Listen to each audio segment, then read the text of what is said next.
स्वामी तुलसीदासजी वर्णन करतात, जन्म जन्म मुनी जतन कराई, अंत समय राम आवत नाही.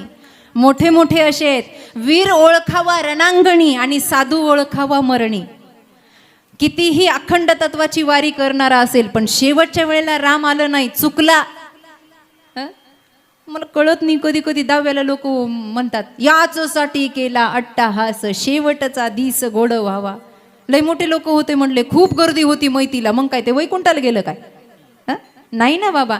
ते जर राम स्मरण करता करता गेलं तर माझ्या धामाची प्राप्ती होते, याती नास्तत्र संशया. बरं मला सांगा, आता ओघात आलो म्हणून आता हे बऱ्याच बाया बसलेल्या आहेत, यांची मुलं इंग्लिश मिडियमला आहे. तुमच्या रोजच्या व्यवहारातलं उदाहरण सांगते. इंग्लिश मिडियमला मुलं आहे, वर्षातून एकदा गॅदरिंग असते, असते की नसते? गॅदरिंग असते. आबा त्या गॅदरिंगसाठी यांना खटोटोप करावं लागतो. या गावात जा, त्या गावात जा, हे ड्रेसिंग आणा, ते ड्रेसिंग, हा पोशाख आणा, तो पोशाख. ते टीचर, क्लास टीचर मॅडम सांगत असतात आणि तशाच या ड्रेसिंग करतात ना, माहिती आहे ना? हां बरं, नुसती ड्रेसिंग नाही, त्याचा नाच बसवायचा असतो. कुणाचा? नातू म्हणा, मुलगा म्हणा, मुलगी म्हणा. ते आपल्या शेंबड्याला नाक नीट पुसता येत नाही, पण त्याचा नाच पाहायचा असतो. आजोबा आजीला लई कौतुक, अँड्रॉइड मोबाईल घेऊन जातील, हो आमचा नातू नाचला, हो महाराज आम्हाला दाखवतात चहा पाण्याला गेल्यावर, आमचा नातू नाचला. आनंद असतो, आनंद. बरं मला सांगा, किती तास ते बाळ त्या स्टेजवर नाचणार आहे? 5 ते 10 मिनिटं. त्या 5 ते 10 मिनिटं नाचासाठी 8 दिवस त्याचे आईबाप परेशान होतात. 8 दिवस, नवे महिना जातो. ही ड्रेसिंग आणा, हे पोशाख आणा. मग ते पोशाख उपलब्ध करणं कदाचित सोपं होईल, पण त्याला नाचता येणं हे फार अवघड आहे. त्याला आई सांगत असते, कमरेवर हात ठेवते, डोक्यावर हात ठेवतं.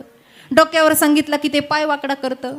तोंड नीट कर म्हणलं की जीभ बाहेर काढतं. ते आपलंच असतं ना कॅलेंडर. आणि पुन्हा आईबाप म्हणतात, कुणावर गेलंय काय कुणास ठाऊक. मला या शब्दाचं एक नवल वाटतंय. ते तुमचंच आहे ना. हे सगळे त्यानं विनम्रतेनं त्या स्टेजवर जाण्यासाठी तुमच्या समोर उपस्थित व्हावं आणि थोड्या दिवसात तुम्हाला अभिनय करून दाखवा. पंचायत येते तेव्हा, ज्या दिवशी गॅदरिंगचा दिवस असतो त्या दिवशी नवरा घरूनच बायकोला सांगून जातो, त्याला सांग नीट नाच, नाही तर नाव जाईल माझं.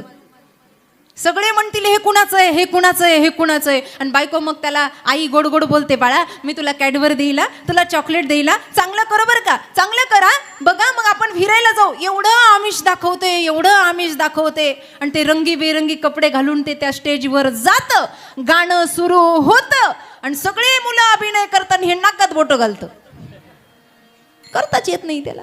ऐन वेळेला चुकतं, ऐन वेळेला चुकतं. जसं त्या गॅदरिंगचं आहे ना, तसंच आपलं आहे. आयुष्याची गॅदरिंगच आहे. वेगवेगळे पोशाख घालायचे आहेत, वेगवेगळे अभिनय करायचे आहेत, पण ऐन मृत्यूच्या स्टेजवर गेलं की राम न घेता मनुष्य चुकतो आणि नरकाची प्राप्ती त्याला होते. मग काय करावं? दिन रजनी हाची धंदा, गोविंदाचे पवाडे. अंत वेळेला लाहो करायचा असेल ना, तर त्याला प्रयास असावा, त्याला प्रॅक्टिस असावी. एक म्हातारं मरायला लागलं म्हणे, जुने कीर्तनकार सांगायला लागले. म्हातारं मरायला लागलं, 3-4 मुलं होते, काय करावं, जीवच जाईना. काहीतरी बोलण्याचा प्रयत्न बाबा करत होते. पोरं म्हणली काय करावं बुवा. ब्राह्मणाकडे पळत पळत गेली, म्हणले देव बाप्पा, ब्राह्मण काका काहीतरी सांगावं, यांचा जीव जात नाही, धडी उठूनही बसत नाही. ब्राह्मणाने पहिलं विचारलं, दान वाटलं का? दान? अहो म्हणले, यानं सप्त्यात कधी वर्गणी देऊ दिली नाही, हे काय दान वाटेल? म्हणले मग राम म्हणलं का? राम नाही म्हणले, राम तर तोंडालाच येत नाही. ब्राह्मणानं सुंदर युक्ती सांगितली. म्हणले धान्याच्या गोण्या भरलेल्या आहे का घरात? धान्याच्या गोण्या? हो भरलेल्या आहे. पोरांना सांगितलं, जा म्हणे म्हाताऱ्याच्या समोर 2-3 गोण्या अशा फाडा.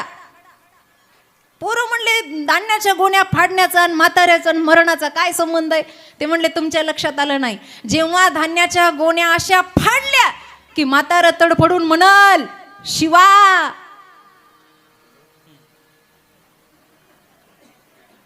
शिवा शिवा. आणि शिवा कुणाचं नाव आहे?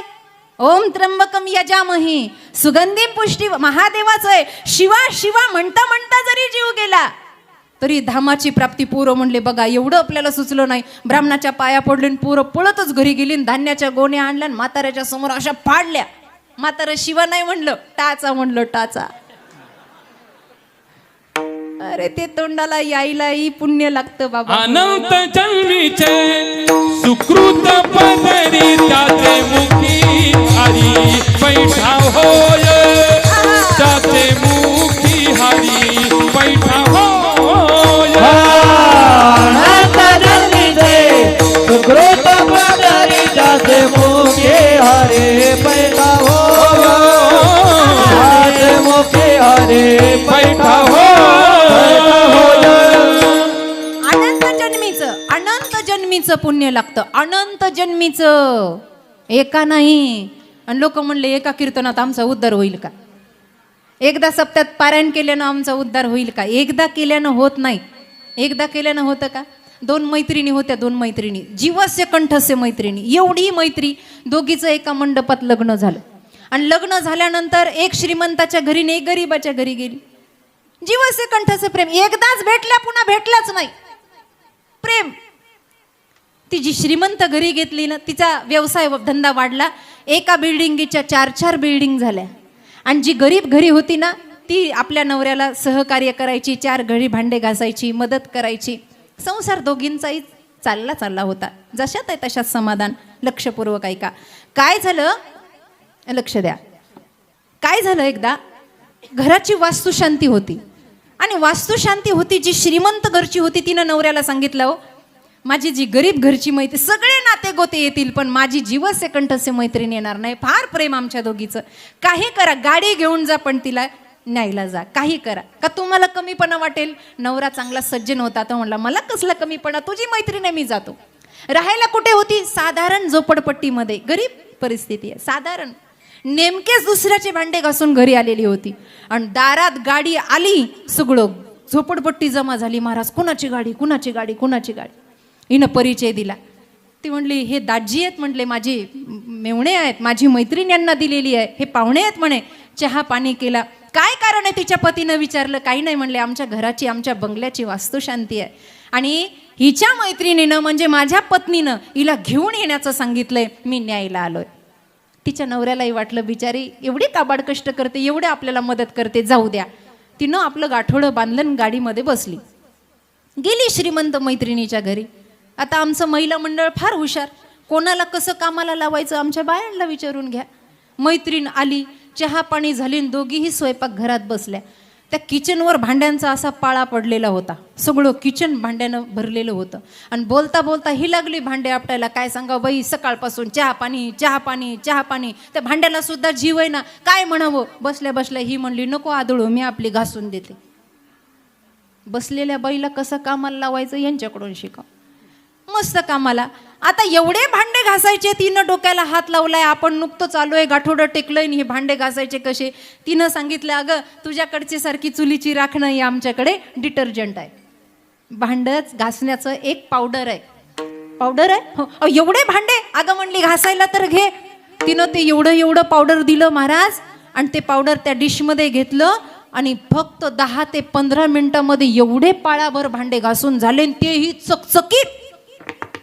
ही जी खेड्यागावची आलेली होती ना, ग्रामीण भागातली, हिनं विचार केला भांडे घासता घासता, बाई हे जादूचं पावडर दिसतंय. आपल्याकडं एवढे भांडे घासायचे म्हणल्यावर अर्धा दिवस जाईल, अर्धा दिवस. काही नाही, जाता जाता हिच्याकडून फक्त एवढं जादूचं पावडर मागून न्यायचं, बाकी काही न्यायचं. हिच्या डोक्यात तेवढंच खूळ महाराज. ती द्यायला भरपूर देते पण ही काय मागते, भांडे घासायचं पावडर. तेवढाच विचार. 2-3 दिवसामध्ये सहकार्य झालं, मदत झाली, वास्तुशांती झाली, गडबड गोंधळ मिटला, सगळं झालं. तिनं आपल्या त्या गरीब मैत्रिणीला जवळ बोलवलं आणि विचारलं तुला काय देऊ सांग. साडी देऊ, डाक करू एखादा, तुला पैसे देऊ खर्चा पाण्याला, तुझ्या मुलाच्या शिक्षणाला पैसे देऊ, काय देऊ, तू जे म्हणशील ते मी तुला देईल, माझ्याकडे भरपूर आहे, काय देऊ. ही म्हणली मला तुझं काही नको, तेवढं पुडीत बांधून तेवढं जादूचं पावडर दे, भांडे घासायचं, काही नको म्हणते. चांगली बोलवण केली. ते पावडर घेऊन ही बाई पुन्हा जशास तशी आपल्या घरी पोच झाली. हिला एवढा आनंद. नवऱ्याला ती तिकडचं सांगता सांगता म्हणते अहो बाकीचं जाऊ द्या, जादूचं पावडर आणलंय, आता भांडे घासायचा ताण नाही. गेली दुसऱ्या दिवशी भांडे घासायला, पावडर काढलं आणि तेवढंच पावडर त्या डिशमध्ये घेतलं आणि भांडं घासायला लागली. घासते घासते घासते घासते घासता घासता डोळ्याला पाणी आलं अण्णा. आणि ती मनातल्या मनात म्हणते, आगाऊ माझी मैत्रीण श्रीमंत झाली आणि खोटी नाटी वागायला लागली. मागून मागून हिला पावडरच मागितलं होतं, द्यायचं तर ओरिजिनल द्यायचं, ते सुद्धा डुप्लिकेट दिलं. तिनं पत्र लिहिलं. पत्र हातात पोहोचल्याबरोबर तिच्याजवळ गाडी होती, ती आली. अगं काय झालं म्हणली, एवढूशा कारणाने तुम्हाला इथे बोलवलं? काही नाही म्हणली, मागून काय मागितलं होतं? गरिबीचा अपमान करतेस, काय मागितलं होतं? काय डिटर्जंट ते पावडर मागितलं होतं, ते तरी खरं द्यायचं. अगं ती म्हणली खरंच दिलं, पण तुझे भांडे एवढे काळे आहेत, ते एकदा घासल्यानं निघतील का? ते चुलीवरचे भांडे आहेत, ते अनंत जन्मानं पापानं एवढे काळे झालेत की ते एका पारायणानं एका अभ्यासानं जाणार नाही. त्याला पुन्हा पुन्हा स्मरण करावं लागेल, पुन्हा पुन्हा भजन करावं लागेल, पुन्हा पुन्हा अंतर्मुख व्हावं लागेल. तेव्हा अंतरपटलातला काळेपणा दूर जाऊन दिव्य ज्योत प्रज्वलित होईल. महाराज म्हणतात, मनवणी लाहो करा. हा लाहो केला की जग ज्याला घाबरतो तो काळ दूर होत असतो. म्हणून संप्रदायाच्या नियमाप्रमाणे आपणही लाहो करूया. विठोबा रखुमा, जय विठोबा रखुमा.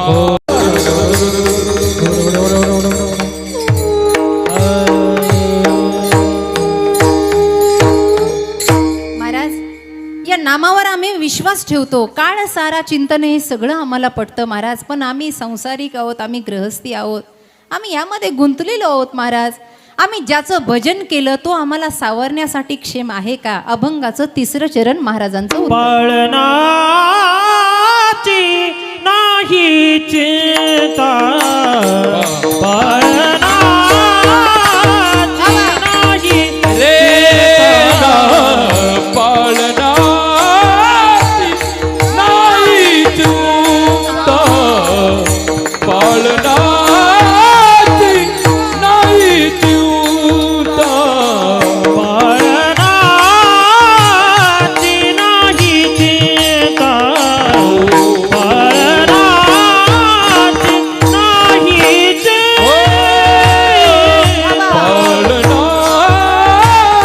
नाही चिंता, पाळनाची नाही चिंता.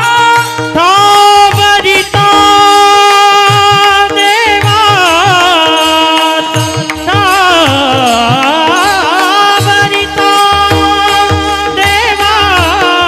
देवाचा, ठावरिता देवाचा, मनवोनी लाहो करा,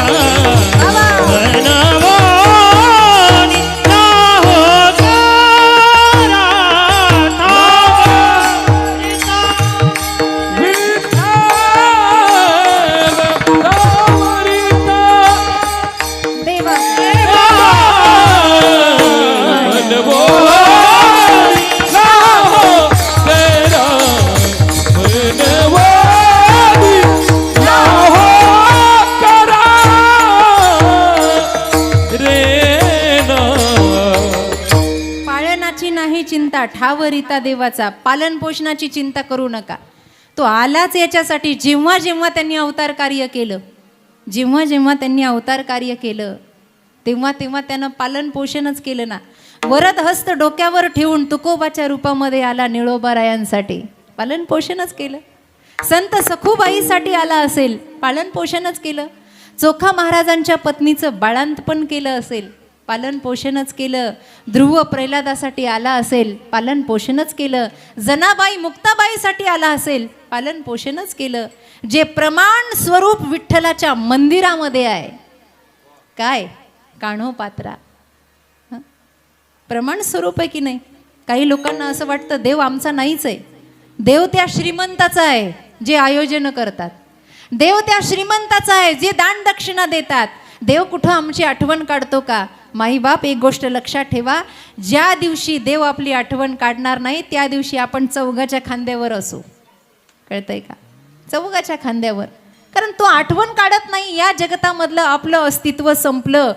तो प्रत्येक वेळेला आठवण काढतो, प्रत्येकाच्या उदरनिर्वाहाची व्यवस्था करतो. क्षणोक्षण सांभाळितो, साक्षी होतो आपुला, साक्षी होतो आपुला, साक्षी होतो आपुला.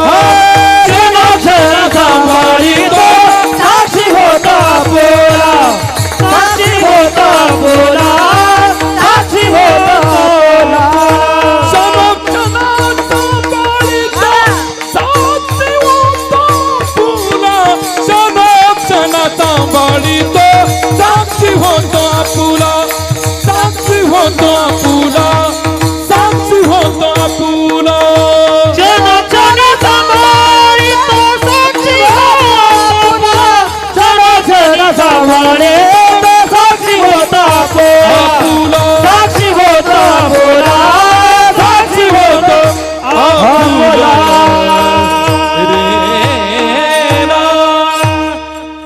साक्षी होतो आपुला.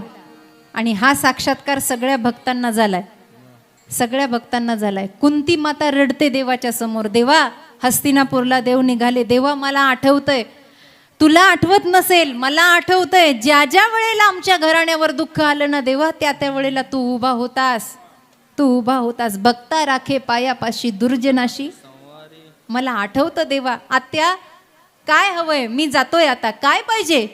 या जगामध्ये दोघं असे आहेत की त्या दोघांनी दुःख मागितलं. एक आहे माता कुंती आणि दुसरे तुकाराम महाराज. जग सुख मागतं पण यांनी दुःख मागितलं, कारण दोघंही हुशार आहेत. त्यांना माहिती आहे दुःख आलं की निवारायला देव येतो ना, देव आला म्हणजेच सर्व सुख आलं. कळतंय, विपद सर्व सुख. हा भगवंत म्हणतात माझ्या नाही आठवणीमध्ये. कुंती माता सांगतात मला माहिती आहे आमच्या कुळाला कसं वाचवलं. ज्ञानदेव म्हणे व्यासांची आखुणा, द्वारकेचा राणा आमच्याकडे आहेस तू. द्वारका बांधली स्वतःसाठी, पण भगवंताचा जास्तीत जास्त काळ यांच्यामध्ये गेला. एक प्रसंग असा होता, त्या दुर्योधनाला कुणीतरी सांगितलं, विद्वान होते, अनुभवी होते, पंडित. ते म्हणले अरे तू इकडे तिकडे पळाल्यापेक्षा तुझ्याच जवळ आहे काही गोष्टी, तुला समजत नाही काय. म्हणले गंगा भीष्म आहेत, गंगा भीष्म. दगडावरची रेघ म्हणजे गंगा भीष्मांचा आशीर्वाद. तो असं कर म्हणले, तू आता गुंतलेला आहे, तुझ्या पत्नीला पाठव म्हणले गंगा भीष्मांकडे. त्यांनी एकदा दुर्योधनाच्या पत्नीच्या डोक्यावर हात ठेवून आशीर्वाद दिला, सौभाग्यवती भव, हे पांडव तुझ्या केसालाही धक्का लावू शकत नाही. असं म्हणल्यावर दुर्योधन लगेच गेला महाराज महलात आणि पत्नीला सांगितलं ऐक म्हणले उरक लवकर. काय लवकर झोपून घे, खाऊन घे, ब्रह्ममुहूर्तात तुला उठायचंय. का सकाळीच उठून ब्रह्ममुहूर्तात तुला त्या गुफेमध्ये जायचंय, कारण साधू हे एकांतात भजन करतात. साधूला दर्शन करायचं असतं, प्रदर्शन नाही. जगा देखत भक्ती केली ते प्रदर्शन आहे, आणि एकांतात भजन केलं ते जीवन दर्शन आहे. देव पाहायचा असेल तर एकटं राहावं आणि दाखवायचं असेल तर सगळ्यात बसावं. कुठेतरी या युद्ध प्रसंगात गुफेमध्ये जाऊन गंगा भीष्म भजन करतात. दुर्योधनाची पत्नी म्हणली ठीक आहे तुम्ही स्वामी आहात, पती आहात, मी जाईल. आणि त्यांनी मला आशीर्वाद दिला की तुमचा केसही वाकडा होणार नाही. जाको राखे साईया मार सके ना कोय, बाल न बाका कर सके चाहे सब जग वैरी होय. मी जाते. आता मला सांगा ही चर्चा या दोघा तिघातच होती, पण तो बाकी बिहारी काही कमी आहे का? गवळणी म्हणतात आतूनही काळा आणि वरूनही काळा आहे. एवढा हुशार आहे, एवढा त्याला कुठून कळालं कुणास ठाऊक. पाळनाची नाही चिंता, त्याला कुठून कसा निरोप कळाला कुणास ठाऊक. आणि देव आले महाराज पांचालीच्या समोर, द्रौपदीच्या समोर. पांचाली हे बघ, सकाळीच आवरून तयार व्हायचं, ब्रह्ममुहूर्तामध्ये आवरून तयार व्हायचं. का मी तुला न्यायला येणार आहे. आणि ती काय आपल्या बायाप्रमाणे नव्हती, कुठं जायचं आणि कोणत्या मार्केटला जायचं आणि कोणत्या मॉलला जायचं, आधीच बायोडाटा आम्हाला सांगा म्हणजे सर्च करून ठेवायला काय काय आणायचं. ती काही साधारण स्त्री नव्हती. पांचाली महाराज द्रुपदाची मुलगी होती, विद्वान होती, सौंदर्याची खाण होती. महाराज द्रौपदीनं जसं भगवंतानं सांगितलं जागीच रात्रभर द्रौपदी माता जागी आहे. सकाळीच भगवंत आलेले आहेत, प्रगट झाले. द्रौपदीला म्हणले चल पण थांब, एक गोष्ट करायची. काय? हा जो डोक्यावरचा पदर आहे ना, हा अजून थोडा पुढे घ्यायचा, अजून थोडा पुढे घ्यायचा. आणि मी चाललोय आता गंगा भीष्मांकडे. आता सांगितलं तुलाही मी घेऊन चाललोय, पण द्रौपदी ऐक, काही बोलायचं नाही. गंगा भीष्मांचं गेल्या गेल्यात पूजेची ताट थाळी बाजूला ठेवायची आणि नमस्कार करायचा. किती वेळेला करायचा? 5 वेळेला करायचा. द्रौपदी आश्चर्याने पाहते देवाकडे. 5 याच्यासाठी पती किती आहेत? 5. 5ही वेळेला गंगा भीष्म सौभाग्यवती भव म्हणले की पांडवांच्या केसाला सुद्धा धक्का लागत नाही. द्रौपदी म्हणली ठीक आहे देवा. असं घुंगट घेतला, पांघरून घेतलं, तोंडावर तोंड झाकून घेतलं आणि गंगा भीष्मांच्या जगकडे त्या दिशेकडे निघाले. आता गंमत अशी आहे, गंगा भीष्मांचं ध्यान एवढं दिव्य आहे महाराज की डोळे झाकल्याबरोबर बाके बिहारी श्री हरी मुरारी डोळ्यासमोर येतात. डोळ्यासमोर येतात. आपल्यासारखं नाही. एक जण म्हणला दीदी मी सकाळी 4ला ध्यानाला बसतो आणि 8ला उठतो. घड्याळाचं करतो का देवाचं? याला काय माहिती 4 वाजले का 8 वाजले? कुणाचं ध्यान करतो बाबा? ध्यान असं होतं की कृष्ण दिसायचे कृष्ण, पण आज ध्यानामध्ये बाधा होत होती. आज ध्यानात कृष्णच येत नव्हते गंगा भीष्मांच्या. ते असं डोळे बंद करून शोधायचे, कुठे गेला कुठे गेला कुठे गेला. फक्त अंधार दिसत होता आणि मनोमन गंगा भीष्म म्हणत होते हा काळा खूप आगाव आहे. आज फक्त याचा रंगच दिसतोय, हा दिसतच नाही मला. अधिकार होता संतांचा बोलायचा म्हणून ते बोलायचे. तुम्ही बोलू नका दात पडतील, त्यांचा अधिकार होता. का हा काळा मला छळतोय, कुठे गेलाय, दिसत नाहीये, म्हणून त्या ध्यानामध्ये गंगा भीष्म त्याला शोधत होते. आणि इकडे द्रौपदीच्या पुढे पुढे देव चालत होते. गुफा अशी लांब होती, लांब काही अंतरावर. तिथेच देव थांबले. द्रौपदी इथपर्यंत मी तुझ्या सोबत आहे, पण आता तुला एकटीचा प्रवास आहे. आता तुझा प्रवास. द्रौपदीच्या मनात शंका आली आणि तिनं शंकापूर्ण विचारानं भगवंताला विचारलं ठीक आहे तुम्ही म्हणतात जा 5 वेळेला नमस्कार करात, पण गंगा भीष्मही एवढे वेडे नाहीये. जर सगळं कळाल्यानंतर, सर्वांगाचे कान करून ऐका, सगळं कळाल्यानंतर जर त्यांनी मला प्रश्न केला की तुला इथपर्यंत आणलं कुणी आणि बाहेर कोण उभा आहे असा प्रश्न केला तर मी काय सांगावं? देवानं काय उत्तर दिलं माहितीये? सांग त्या गंगा भीष्माला माझी पायताण सांभाळणारा नौकर दारात बसलेला आहे. का देवाची ही अवस्था? पांडवांची भक्ती तशी होती महाराज, पांडवांचं स्मरण तसं होतं. माझी पायतान सांभाळणारा दास दारात बसलेला आहे आणि घोंगडी पांघरून देव बसला. हो देव. मूर्ख लोक म्हणतात देव नाही, मूर्ख लोक म्हणतात देव आमचं ऐकत नाही. अरे सगळ्याचं ऐकतो. मुल्ला होकर बाग पुकारे वो क्या साहेब बहिरा है, चीटी के पाओ में घुंघरू बांधे तो भी अल्लाह सुनता है, राम भजन तू करले प्यारे काहे मगरुरी करताय. सगळ्यांचं ऐकतो. पांघरून बसला, पांघरून. आणि द्रौपदी आतमध्ये गेल्या. नुपुरांचा खणखणाट, घुंगरू वाजायला लागले. गंगा भीष्मांना संकेत दिला होता दुर्योधनाने माझी पत्नी येणार आहे. त्यांना वाटलं तीच आली. डोळे बंदच आहेत. ती हळूहळू आली, ताट अलगद बाजूला ठेवलं आणि पहिल्यांदा नमस्कार केला. सौभाग्यवती भव. वाचले धर्मराज युधिष्ठिर. काही क्षण थांबली, दुसरा नमस्कार केला. गंगा भीष्मांना वाटलं एवढ्या रात्री आली आहे, ब्रह्ममुहूर्त प्रारंभ होतं, एकटीला भीती वाटत असेल, कुणीतरी आणलं असेल सोबत, म्हणून दुसऱ्यांदा आशीर्वाद दिला. सौभाग्यवती भव. तिसऱ्यांदा पाया पडली. गंगा भीष्म म्हणले दोघीचं येणं चुकीचं म्हणून तिसरीला आणलं असेल. तिसऱ्यांदा पाया पडली. सौभाग्यवती भव. चौथ्यांदा पाया पडली. गंगा भीष्म म्हणले कोण असेल बरं हिच्या सोबत एवढ्या जणी, पण हरकत नाही दुर्योधनाच्या बाजूच्या असतील. सौभाग्यवती भव. 4 आशीर्वाद झाले. आता एकच बाकी होता. जगाच्या मालकाला काळजी पडली की गंगा भीष्माने डोळे उघडू नये आणि जगाचा मालक द्रौपदीसाठी प्रार्थना करतोय, गंगा भीष्मा आता डोळे न उघडता 5वाही देऊन टाका. आणि शंका लुप्त झाली. आणि 5व्यांदा जेव्हा गंगा भीष्म सौभाग्यवती भव बोलले त्यावेळेला खरंच पायातल्या खडावा घेऊन डोक्यावर घेतल्या आणि कृष्ण नाचायला लागले महाराज, त्या गुफेच्या बाहेर नाचायला. आणि मग गंगा भीष्माने डोळे उघडले आणि पाहिलं तर द्रौपदी. अगं म्हणले मला वाटलं 5-5 जणी आल्या म्हणून मी सौभाग्य, मला छळलं, पण छळण्याचा दोष तुझा नाही, तो काळा कुठे बसलाय पहिले सांग. त्यानंच तुला इथे आणलंय ना. आणि मग भगवंत आले. भगवंत म्हणतात, भीष्मा तुम्हालाही अनुभव आहे, भीष्म पण केला खरा. आता हा अनुभव तुमच्या समोर आहे. मला त्या भक्तासाठी उभा राहावं लागतं, त्याचं पालन पोषण सांभाळावं लागतं. तुकोबरा हेच सांगतात. नका दुःखी हो, नका कष्टी हो, त्याच्या हातात सगळी सत्ता द्या, तो सगळं काही सांभाळतो. आणि वेळ पडली तर जीवासाठी धावा घेतो. अभंगाचं शेवटचं चरण. तुका म्हणे जीवासाठी तुका म्हणे जीवासाठी देव पोटी पडेल, देव पोटी पडेल, मनवोनीला हो करा, मनवोनीला हो करा. काळ सारा चिंतने, काळ काळ सारा, काळ सारा चिंतने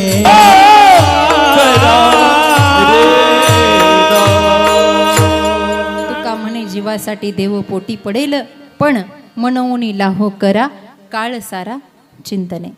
आज या साक्षीताईच्या निमित्तानं या ठिकाणी आपण कीर्तन स्मरणासाठी, भगवंताच्या भजनासाठी एकत्र झालो आहोत. देवाला प्रार्थना करण्यासाठी आज आपण या ठिकाणी एकत्र झालेलो आहोत की देवा, हे प्रथम पुण्यस्मरण आहे आणि हे फूल तुझ्या चरणाजवळ पडले. मी प्रारंभीच सांगितलं की ज्ञान कुणाला सांगावं अण्णा. एवढा दुःखी परिवार आहे की त्यांना हे ज्ञानाचे शब्द कळतील ना कळतील माहीत नाही. कारण हृदय त्यांचं इतकं व्याकुळ झालेलं आहे. काळजाचा तुकडा त्यांनी गमावलेला आहे. आणि म्हणून ज्ञान सांगणाऱ्यालाही काही प्रबंध आहेत. कुठे ज्ञान सांगावं, कुणाला सांगावं, कोणत्या अवस्थेत सांगावं. दुःखानं मन भरलेलं असल्यानंतर गीता कळत नाही, रामायण कळत नाही. तिथे असं वाटतं की बस कसं आमचं दुःख शमन होईल. आणि म्हणून या खैरनार परिवाराला 1000 काय 2000 5000 लोक जरी जमा झाले तरी ते दुःख आपण वाटून घेऊच शकत नाही. फक्त त्यांना मला एवढंच सांगायचं आहे, जसं की मी प्रारंभी सांगितलं, आपण जेवढं रडाल तेवढा तिच्या आत्म्याला त्रास होईल, तिचा जीव गुंतेल. जाणं येणं जर आपल्या हातात असतं तर आपण आपल्या पद्धतीनं रचना केली नसती काय. माणसाचं सोडा, संतांच्या घरचं माणसं मेली नाहीत काय, गेली नाही काय. ज्या घरात देव जन्माला आला त्या रामचंद्रांचे पिता महाराजा दशरथ, राम राम कही राम कही राम राम कही राम, तन परिहर रघुवीर विरह राहू गए सुखधाम. गेले नाही काय, जावंच लागतं. भगवंतालाही निजधामाला, आजा मेला पणजा मेला, बाप मसना गेला, देखत देखत नातू पंतू तोही तैसा झाला. सगळं जाणार आहे बाबा, जातंय जातंय जातंय. आठवणी शिल्लक आहेत आणि अशा लेकराच्या आठवणी काय येणार नाही. सकाळी शाळेत जाते मुलगी, आपल्या सर्वांना इतिहास माहिती आहे, कॉलेजात जाते आणि येता येता ती येत नाही आहे तर तिच्या मृत्यूची बातमी येते आहे. काय टाहो फुटला असेल त्या घरामध्ये. खरं तर जीवस्य कंठस्थ असणारी लेक असते. मी या विषयावर कधी अण्णा बोलत नाही. आई बाप भाऊ बहीण हे विषय माझे बोलण्याचे नाहीच आहे. 10व्याला जरी प्रवचन असतील मी आई बापावर बोलत नाही कधी. कारण का, ते सर्व सोडून आम्ही समाजाच्या कार्यासाठी बाहेर पडलोय. कधी आईबापाची सेवा आम्ही केलीच नाही, घडली नाही. लहान वयात बाहेर आहोत. लोकांना काय सांगावं, आईबापांची सेवा करा. पण आज या लेकराचं दुःख पाहून मला सुद्धा आज दुःख झालंय की खरोखर त्या आईचं मन काय व्याकुळ आहे हे शब्दात सांगता येत नाही. आई रडतेय, मन मोकळं करतेत, मावश्या रडतायत, बहिणी बाळी रडतायत, मैत्रिणी रडतायत. मला कमाल आमच्या अनिल दादाची वाटते आहे. बाप आहे नाव, बाप आहे बाप. आईसोबत तरी मित्रत्वाचं नातं असतं. पण तुम्हाला पुरुष मंडळीला जर वाटत असेल ना आईपेक्षा जास्त प्रेम करणारं कुणी असावं तर ते स्थान पोरीचं असतं, मुलीचं असतं. म्हणून दगडासारखं काळीज असणारा बाप सुद्धा मुलीच्या लग्नात रडतो. राजा हिमालय रडले, राजा जनक रडले आपल्या मुलीसाठी. रडतो बाप, रडतो. कारण का, आमचा मगाशी विषय झाला, आमचे दशरथ दादा तेच सांगत होते. मी रात्री जरी घरी आलो, मुलगी कधी उठते मला पत्ता लागत नाही, एवढूशी आहे अजून. हेच असतं. बाप का आपल्या ताईबद्दल सांगत असतो माहिती की एक वेळेला कामधंद्यामध्ये पत्नी थकते, झोपून जाते, लक्ष देत नाही, पण लेकीचा चेहरा लहानपणापासून बापाकडे असतो.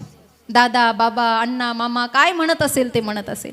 आणि तुम्हाला सांगू, सगळ्यात चेहरा पाहण्यासारखा लेकीचा तेव्हा असतो जेव्हा लग्नाच्या हुंड्यासाठी बाप जमवाजमव करतो ना, त्यावेळेला लेकीचा चेहरा पाहावा, किती पडलेला तिच्या जीवनातला आनंद आहे. पण येता जाता ती त्या बापाच्या तोंडाकडे पाहते आणि आईला विचारते, खाल्लं का त्यांनी काही? मला तर त्यांच्यासमोर जाऊ वाटत नाही, थोडे दिवस राहिलेत माझे, माहेरवासीन मी थोड्या दिवसाची आहे.